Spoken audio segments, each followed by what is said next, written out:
کوئی شک نہیں کہ صحبت ضرور رنگ لاتی ہے. اچھی صحبت اچھا اور بری صحبت برا رنگ لاتی ہے.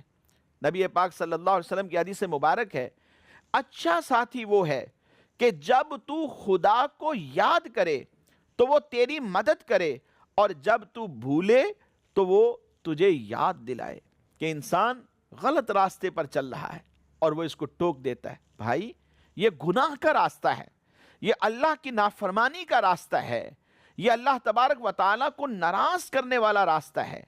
اور جب انسان اچھے کام کی طرف جا رہا ہوتا ہے تو یہ اس کو اپریشیٹ کرتا ہے، اس کی ہمت بندھاتا ہے. لیکن جب یہ برے راستے کی طرف قدم اٹھانے لگتا ہے تو یہ اس کی اصلاح کرتا ہے. اچھا ساتھی وہ ہے کہ اس کو دیکھنے سے تمہیں اللہ کی یاد آ جائے اور اس کا عمل تمہیں آخرت کی یاد دلائے. اس لیے مدنی چینل